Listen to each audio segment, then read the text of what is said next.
پھر جیسے جیسے آبادی بڑی دیواریں بنی، دیواریں بھی پھر آہستہ آہستہ پہاڑ کی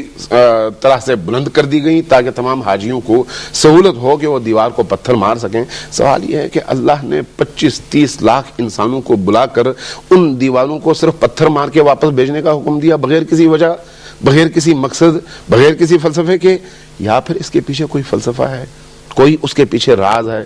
اصل جو حج کا فلسفہ ہے وہ یہ ہے کہ انسان حج کے اس میدان میں داخل ہونے کے بعد اللہ کو قریب سے نہ صرف محسوس کرتا ہے بلکہ اپنے آپ کو پوری طرح سے اللہ کے حوالے کر کے جب اس حج کے احرام سے نکلتا ہے، اپنے معاشرے میں لوٹتا ہے، تو پھر اس کیفیت کو اور اس حالت کو جو اس نے حالت احرام میں مکہ کی اس مقدس سرزمین میں حاصل کیا ہے، اس حالت کو بچا کے رکھے۔ ٹھیک ہے، آپ نے جو ابھی بات کی اسی پر ہم گفتگو کو آگے بڑھاتے ہیں۔ عمر یار زباشی صاحب، جیسے کہ ابھی علامہ صاحب فرما رہے تھے کہ جو کیفیت ہے اس کو برقرار رکھنا ہے، تو حج کے بعد کس طرح سے تمام مسلمان جنہوں نے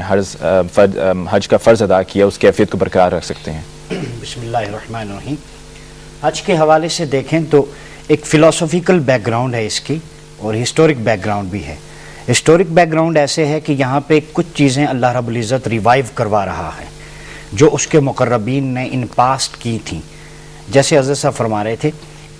ابراہیم علیہ السلام جب کعبۃ اللہ کی دیواریں بلند کر رہے تھے تو آپ کے جسم پر جو ایک چادر تھی انسلی آپ نے زیب تن کی ہوئی تھی،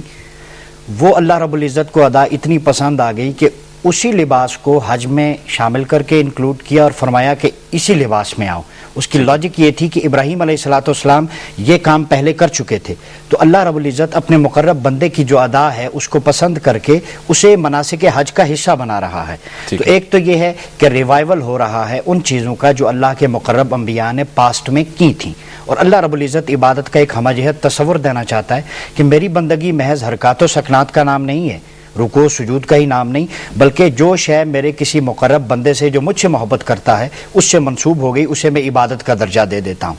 جیسے ابراہیم علیہ السلام کے بارے میں قرآن میں ہے وَاتَّخَذُوا مِن مَّقَامِ إِبْرَاهِيمَ مُصَلًّى، کہ مقام ابراہیم کو جائے نماز بنا لو۔ اب مقام اللہ کے نبی کا ہے، اس کو جائے نماز بنا لیں۔ اٹ مینس کہ جو شے اللہ کے برگزیدہ بندے سے ٹچ ہو رہی ہے، اللہ رب العزت اس کو میموریل سروس بنا رہا ہے۔ تو اس سے حج کا پہلا جو لیسن ہمیں ملتا ہے